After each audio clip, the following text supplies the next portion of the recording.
Welcome everyone to Talking Hand. I'm the Prodigal Fool. And I'm Straight Six. Joined by Straight Six. And this is an episode of Talking Hands which is going to be far more painful for us than it is for you. We've got a very special and unusual watch to talk to you about tonight.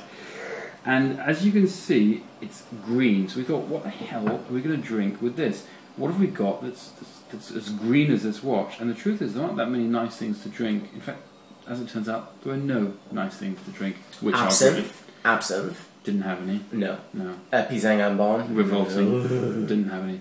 Closest we could come to is this cheeky little bottle of tequila, which I found deep in my liquor cabinet. Straight Six is still drying himself off. He had to go and get it. Oh, there's actually dust coming off this thing. So for the sake of the show... Yes, only for the show, guys, and for you. So I'm going to let, with that having been said, I'm going to let Straight Six explain to you what the watch is and what we're doing talking about it. This is Oh my god. Well, apparently the men aren't really men around here. What's the matter? It's well, you try it. Yeah, exactly. That's the watch. Well, I'd like to talk to you about Marvin. Good luck, Bob. So, folks, tonight what we've got is Marvin & Co. Froggy. It's the Froggy because we've decided that's what we're going to call it. Yeah, I don't think they christened it the Froggy. They don't call it, I don't think they call it Froggy, but they've made a wonderful little advertising campaign about it. They've probably got a proper name for it, which we'll put on the video. There's a serial number somewhere at the bottom of your screen. Bottom of your screen. Yeah, bottom of your screen, check that out. It's where the sensible things happen. But this is part of their newly released Cushion series. This is the Malton Cushion design. Now, you see, my French is pretty good. Cushion means cushion. Cushion means cushion, indeed. And if you take a look at that little bad boy, that is indeed more of a cushion design. Do you know what it also looks like? Tell me. It has, I think, shades of Panerai Radiomere there. I think that's legitimate. But what's lovely about Martin is, as always, they don't look like anybody else. They don't do anything like anybody else does it. And every time they manage to release something... Raise it a bit above your bony little knuckles. I'm not sure people can see it. If everybody can see it like this. And every time they pull something out of the little hat, usually they do something that at the very worst is admirable, and at the very best is an absolute home run. So, tonight we're going to we'll talk you through this little Malton Froggy. Let's use an old favourite of yours. It's punchy as all hell. I really love the vibrancy, the punch, the dynamism of this watch. And like many things that Marvin does, it's having a hell of a good time and managing to pull off an incredible value for money product. All in one package. Okay, so fun and good value for money. Fun and good value for good value for money. But hold on, let me put up the money side for a second. Secondly, I think I'd like to talk about the finishing and the feel of a piece like this. When I tried I think it was the M112, the very first piece I ever got from Marvin, I was pretty much blown away by the fit and finish. I'd argue and their packaging. And the packaging. Which is amazing. Fabulous packaging. For a watch in this price range. Oh yeah, we've actually reviewed and looked at watches, you and I, which have been worth 10 times what the Marvin M112 went for, and the packaging was dire in comparison. Yeah. So they take everything very seriously. I think that there's a care and a courtesy that lives throughout the brand that they definitely show to their customers through, for example, the packaging. But most importantly, and through the static shots that you'll see in this video, you take a look at the finishing job that has been done on this watch. I find it gobsmackingly good. I really am truly impressed. Like many things, the contrast between what's polished and what's brushed is very important to me. It's the equivalent of great lighting in a house versus shitty lighting. This always manages to pull it off, and I think that's admirable. And last but not least is the price. Now, most people that I show this piece to often give me guesstimates that are twice the retail value of the watch. You will be incredibly shocked, much as I was, to learn that this actually retails for about 800 euros, often less. I find that extraordinary value for money. And here's the thing, I mean, we don't talk about price that often on Talking Hands, or indeed on the Prodigal Guide in general, because God knows we're too dumb to worry about what things cost.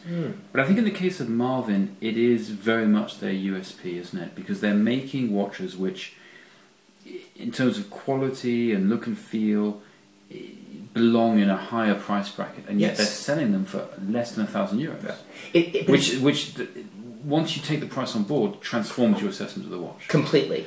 And that's the thing, you know, because we can't be as harsh as we might be with something that was 5, 6, 7,000 euros worth of watch. No, this is, sorry, what did you just say? 700 euros? I said, yeah, 700. Wow. But no, sorry, a little bit under 800. Let's call it 800. That's even 800. It's between 750 and 800. It doesn't matter. It's somewhere around there. So that changes everything, and you've just got to respect watches that look this good, that feel this good for that money. Like quality in the hand. And it's got an edit movement. It's water resistant to 50 meters. It has sapphire crystal here. It's got a transparent case back. I mean, guys, you have to remember, this is stuff that used to cost thousands. And it has lovely unnecessary touches. Things like, you know, the different colour on the back of the strap. And by the way, the removable mechanism for the strap. Do you want to I just want to show everybody. Check this out, guys. Whenever you tire your green little strap, see how easy that just came off? Click, bang. Slap a black strap onto there if you want to. And incidentally, the last time I saw that sort of strap removal mechanism was at ABP, right? Yeah, in Paris. If you take a closer look at the dial itself, we've got a date function, which I think works, no more, no less. It's not offensive to me. I don't mind it. And thank God it's not at the 3 o'clock I position. do. I've never liked these date windows that show you more than the actual day itself. It's unnecessarily confusing. Anyway, a detail, but I've never liked it. Well, actually, I know it's a traditional feature, but I just... Yeah, but truth be told, I don't think necessarily wrong. I wouldn't have minded perhaps just seeing one date as well. But if you're going to have it, fine. You'll notice a little white inner ring after the angled one. Now then, take a look at the honeycomb design on there. And take a look at the green. You guys, we'll show you some static shots of this so you can get a better feel for it. But it's almost snake-like. If you'll remember, we reviewed the Linda Verdolin 3-timer. The 3-timer with the green tile. Yeah. And at that point, I was hopping up and down, just raving about how fantastic that green was. Here's the difference. The green in the Linda Verdolin 3 dial basically changed in terms of lighting. It became darker or lighter. Very dependent on light. There you go. No shade on the green. This one has a built-in sheen to it, an almost yellowish green tinge that I find really quite extraordinary, and that continues to grab my eye today. Well, it reminds me a little bit of the sort of the aluminium dash inserts that you'll see on some high-class Bentleys or. Very good. Please, no more of the tequila. Oh well, we have to. They're watching. Come on, a little bit of backbone. Yeah, no, the dial is cool. So I mean, on the whole, it's a very funky looking little piece, isn't it? Yeah. It's a good, fresh. It has a nice sort of 40s, 50s type design. There's something of the Panerai radio mirror. There's something of the Tag Monaco there, and a sort of almost square-like design. It's definitely very much a racing driver's watch, isn't it? With a it's perforated strap and so on. It's a great modern take on all these things. It's lovely. A lovely package and the together. Green, just let's take a moment to talk about this. The green, I mean, green's a tricky colour. Very tricky. Rolex got it massively right with their limited edition 50th anniversary sub, and they got it massively wrong with the subsequent green version of Submariner, which is terrible, which is grotesque. Yeah. And so, you know, tricky colour to get right. Marvin, I think, have got it dead on with this. It's a really cool, deep, dark green. It has it's got depth to it. It's just lovely. It's working on a lot of levels. I'm liking this watch a lot more than I was expecting to like. I'm massively on a backlash against big watches or anything that even vaguely smells of big. I know what you're saying. And by current standards, incidentally, this is not large.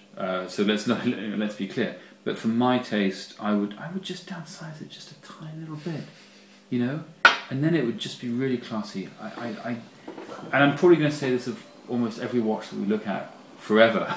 From now on. Well, you never said it about your Panerai, remember? Well, no, but Panerai's, I think, well, I kind of... You can forgive it that, right? Yeah, I mean, that's what Panerai is, isn't it? Alright.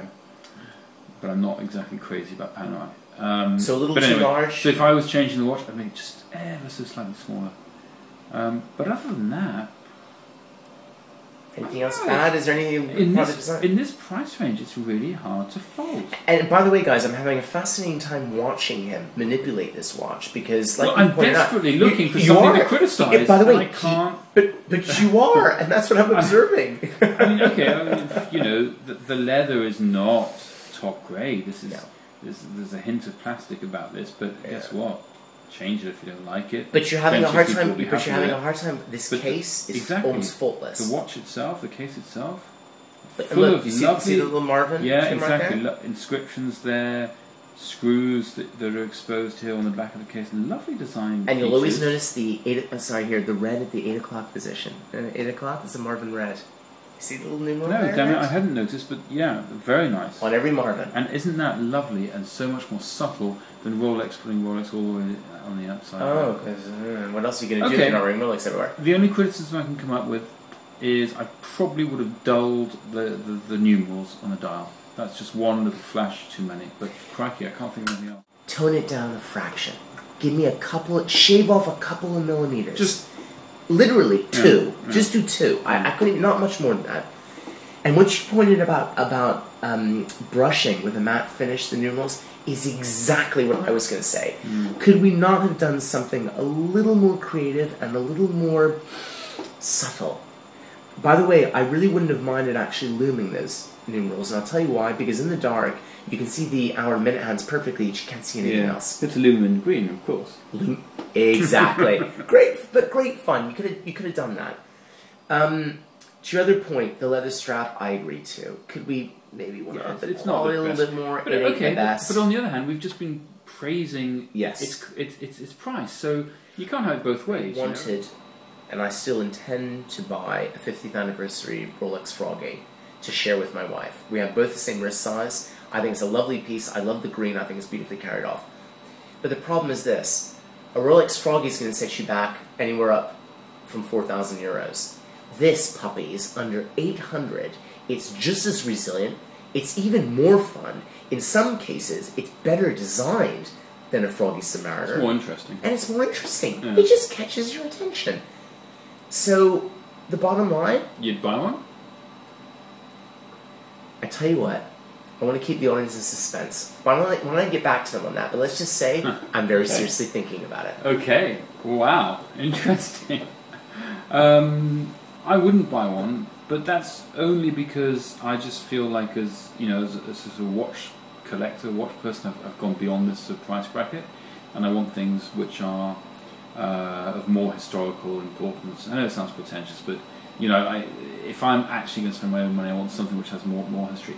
Having said that, if anyone came to me and said, "Hey, I've got 1,000, 1,500, maybe even 2,000 euros to spend on a watch, what do you recommend?" You'd say? I would recommend Marvin in general, but this one in particular, without hesitation. I think this is great. It's a really cool, funky watch. What I really wanted to say was this. Sometimes the fool and I, and a lot of other people out there in the watch world, get far too serious about this whole thing. And the lovely thing for me that Marvin does is it injects big doses of fun.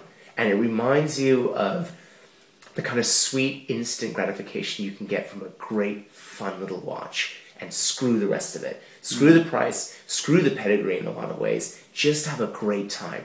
And I learned this over the last 4 or 5 days when I was at the coast wearing this watch, was to learn how to forget about everything else that normally comes with watch collecting. That for me is its greatest gift. Great watch. So, guys, thank you for joining us for Talking Hands. This was a painful episode. It was really difficult, guys. You have no idea how much, because you don't know what came before the tequila. I hope you were drinking something more pleasant than we were. The closest thing to green we could find. Anyway, please join us next time, if indeed we're still alive, which is increasingly unlikely. We'll probably still be squabbling. We'll certainly still be drinking. Until then, wear your watches in very good health. Good health, guys. Good night. Take care.